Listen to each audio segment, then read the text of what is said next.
আসসালামু আলাইকুম। আজকে আমরা শুনব ইউসুফ নবীর সেই করুণ কষ্টের ঘটনা। চলুন শুনে আসি হাফিজুর রহমানের কণ্ঠে।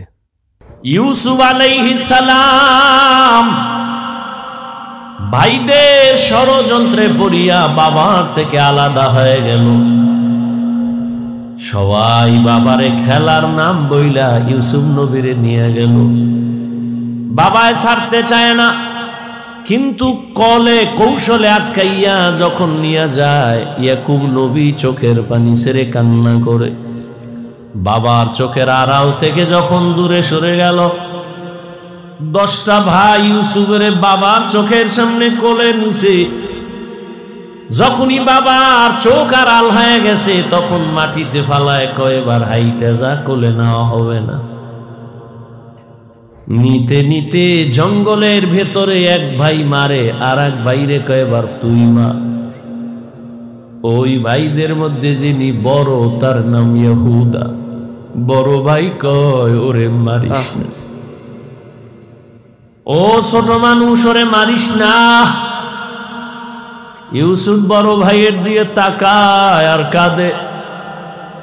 ওরা মারে আর কয়, তোরে এখন মারতেছি, তোর কোন বাবায় ফিরাবে? যখন বড় ভাই বাধা হয়ে দাঁড়ায় গেল, অন্য ভাইরা কয়, তোমারও মারো। ভাই চুপ হয়ে গেছে। কূপের কিনারায় নিয়ে জামা খুলিয়া যখন ইউসুফের রশি দিয়া বাঁধে ভিতরে ফালাবে কূপের মধ্যে, ইউসুফ নবীরে যখন ফালায় অন্ধকার ময়লা পানির ভেতরে, আমার আল্লাহ বরদাস্ত করতে না পেরে বলে, জিবরাইল যাও, আমার ইউসুফের বস্ত্র যেন না খুলে জান্নাতি একটা জামা নিয়ে পরায়া দাও, আর নিচে পাথর দেও, ময়লা পানি যেন ইউসুফের গায়ে স্পর্শ না করে। ইউসুফ পাথরের উপরে দাঁড়ায় যাবে। ওরা রশি দিয়া বেঁধে যখন ভেতরে ছাড়ছে, কিছু দূর যাওয়ার পরে উপর দিয়া রশি কেটে দিয়েছে। থাম কইরা পইরা পাথরের উপরে ইউসুফ দাঁড়ানো, জান্নাতি জামা পরা, আর আলো তো লাগবে না। ইউসুফ নবীর চেহারায় পুরো অন্ধকার, কূপ আলো হয়ে গেছে। শুনিদা কায় বুয়াদ মানন্দে দিদা, তোরা দিদা ওয়া ইউসুফ শুনিদা। সুবহানাল্লাহ। সবাই চলে গেল। কৃত্রিম রক্ত লাগায় বাবানে ধোকা দিছে, আপনারা জানেন। বাবায় তো বুঝে ফেলছে, আল্লাহ স্বপ্ন যোগে আগেই জানায় দিছে এই ষড়যন্ত্র চলে। বাবায় বলে না 10 ভাইয়ের কারণে ষড়যন্ত্র। সবাই আনন্দে আছে। ইউসুফের তো বাগে খেয়ে ফেলছে, কিন্তু ফাঁকে ফাঁকে ফাঁকে ফাঁকে 9 ভাই আর খবর নেয় না। বড় ভাই ফাঁকে ফাঁকে যায়, খবর নেয়। হালকা পাতলা নাস্তা নিয়ে ইউসুফের রশি দিয়া ভেতরে দেয়। হঠাৎ একদিন আইসে দেখি কূপের মধ্যে ইউসুফ নাই। ওই ব্যবসায়ীরা আইসে রে বালতি নিয়ে পানি উঠাবে, ইউসুফের পায়ে নিয়ে গেছে। কাফেলার মধ্যে নিছে। বড় ভাই পাগলের মতো হয়ে গেল, কই আমার ইউসুফ গেল? অন্য ভাইদের ডাক দিছে, আয় তাড়াতাড়ি, ইউসুফ তো কূপে নাই। মায়া বুঝানোর জন্য ওদের বলছে, কিন্তু ওরা যে ষড়যন্ত্র করবে তাও তো জানছে। বড় ভাইয়ের অন্তরে মায়া। এক পর্যায়ে তো তারে ইউসুফের নিয়ে গেল মিশরে। বিশাল ইতিহাস। আল্লাহ তাআলা একটা সূরাই নাজিল করছেন, সূরা ইউসুফ। মিশরে যখন আল্লাহ পাক ইউসুফ নবীর অর্থমন্ত্রীর দায়িত্ব দিলেন, দুর্ভিক্ষ লেগে গেছে সারা দুনিয়ায়। মিশরের আশেপাশে ইয়াকুব নবীর এলাকায় দুর্ভিক্ষ, খানা নাই, উপবাস। ইয়াকুব নবী কয়, যাও মিশরে ফিরি খানা দেয়, যাও তোমরা 9 ভাই, তোমরা 10 জন চলে যাও, যাইয়া তোমরা ওই মিশর থেকে কিছু খানা নিয়ে আসো, আর কিছু টাকা ছিল পুরান টাকা, এটাও নিয়ে যাও। খানা আনতে যায় মিশরে। আল্লাহর কি কুদরত! ইউসুফ নবী সিংহাসনে আছেন, দায়িত্বশীলরা খানা দেয় লাইনে দাঁড় করায়া। শাহী গেট দিয়া যখন আওলাদে ইয়াকুব যখন 10 ভাই ঢুকছে, ওরা ঢুইকাই খানার লাইনে দাঁড়াইছে, কিন্তু কেউ জানে না কারা। ইউসুফ দেখেই চিনে ফেলছে আমার সেই 10 ভাই। ইউসুফ নবী গোপন রাখছে, পরিচয় দেয় না। এদের ডাইকা পরিচয়হীন ভাবে নিজেকে পরিচয় গোপন রাইখা এরপরে পরিচয় নিল। আপনারা কোথা থেকে আসছেন? কেনান থেকে আসছেন। আপনাদের আব্বার নাম কি? বলে আব্বার নাম ইয়াকুব। বলে আপনাদের আব্বা কেমন আছে? বলে ভালো। অনেক ভালো। হা, তবে একটা ভাই আমাকে হারায় গেছে। তাই নাকি? বলে হ্যাঁ। পরে কয় আমার আব্বা যেন ওই ভাইকে হারায়া কানতে কানতে কানতে কানতে অন্ধ হয়ে গেছে। ইউসুফ নবী পারে না, চিল্লায় কান্না করে, কিন্তু কন্ট্রোলে নিয়ে করে। আপনারা কয় ভাই? কয় আমরা 10 ভাই। কার ভাই নেই? কয় এক ভাই তো হারায় গেছে। আর নাই? হ্যাঁ আর একজন আছে, বিনিয়ামিন। কই? সে আব্বার কাছে। দায়িত্বশীলকে গোপনে বলে দিল, ইচ্ছা রকম খানা দে, বস্তা বইরে দিবি, আর ও যে টাকা দিছে ওই টাকাও খানার মধ্যে ঢুকাই দিব, ওরা যেন না দেখে। ইউসুফ নবী বিদায় বেলা বলে দিলেন, মেহমানদারি করা, চলে যান। খানা তো বেশি দিন থাকবে না, শেষ হইলে আবার আসবেন। তবে একটা শর্ত, ওই ছোট ভাই আপনাদের সাথে নিয়ে আসবেন, না হয় খানা দেওয়া হবে না। ইউসুফের আপন ছোট ভাই বিনিয়ামিন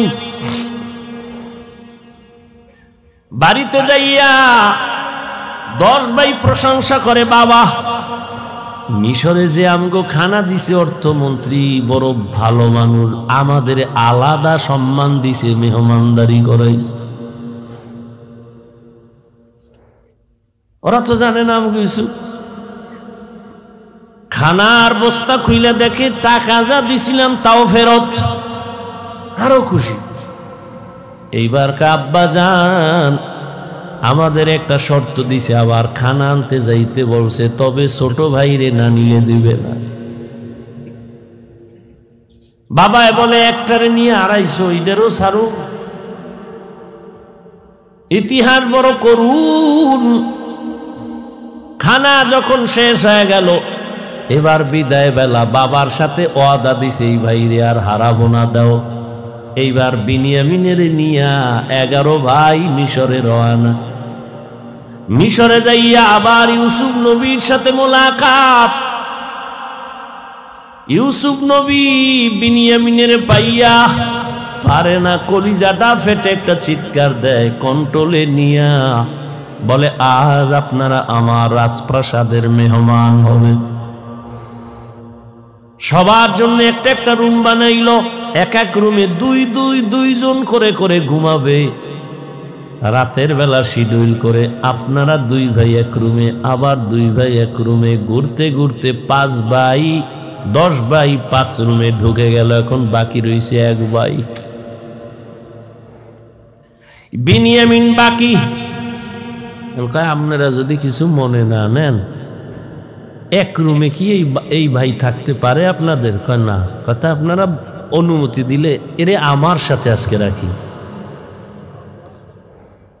আমার সাথে ঘুমাবে। এরা তো খুশি। যদি মন্ত্রীর সাথে ঘুমায় তা আমাকে খাওয়ান বেশি পাবো, মোহাব্বত বাড়বে। ওরা বলল ঠিক আছে আলহামদুলিল্লাহ।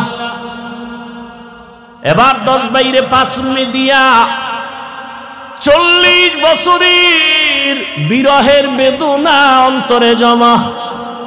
দীর্ঘ 40 বছর পর্যন্ত ভাই বিনিয়ামিন রে দেখে না, বাবা ইয়াকুবরে দেখে না। ইউসুফ আজকে কি ঘুমাবে? বাইরে রুমের মধ্যে নিয়ে কয়, রে বিনিয়ামিন বল আমার বাবা কেমন আছে? বিনিয়ামিন কান্না করে, ইউসুফের জন্য দুঃখে দুঃখে বাবা কান্না করে অন্ধ হয়ে গেছে। এক পর্যায়ে ইউসুফ নবী কৌশল অবলম্বন করে বিনিয়ামিনের সাথে গোপনে সব খোঁজ খবর নিয়া বিনিয়ামিন রে ছাড়বে না, কৌশল কইরা বিনিয়ামিন রে রাখার জন্য ইউসুফ নবী রেডি হলেন। ভাইরা আমার,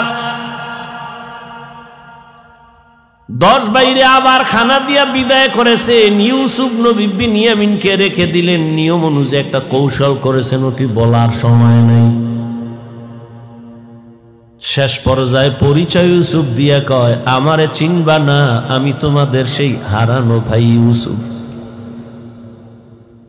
কান্নাকাটির এক অবস্থা, বলে আজ আমি তোমাদের উপরে কোনো প্রতিশোধ নিব না, যাও আমার বাবারে সালাম জানাও, আর আমার একটা জামা আছে, জামাটা নিয়ে যাও। আমার আব্বা জান অন্ধ, ওই জামাটা আমারে আল্লাহ জান্নাত থেকে পাঠাইছেন, কূপের মধ্যে যে জামা পরছিল ওই জামাটা নিয়ে যাও, আর আমার আব্বাজানের চোখের মধ্যে লাগাইলে আব্বাজানের অন্ধ চোখ ভালো হয়ে যাবে।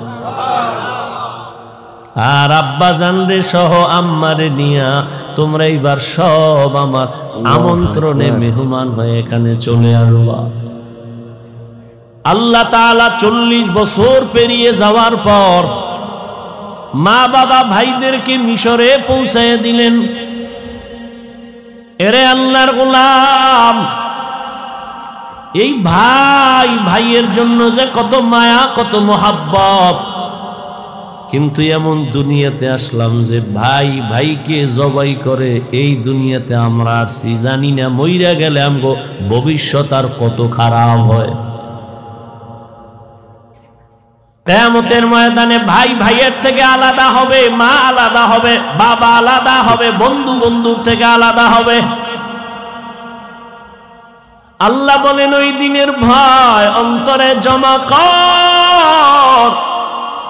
রাইট, অন্তরে ওই ভয় জমা করিয়া যদি গুনাহ থেকে নিজেরে বাঁচাও, আমি ওয়াদা করলাম তুমি বিনা হিসাবে জান্নাতি।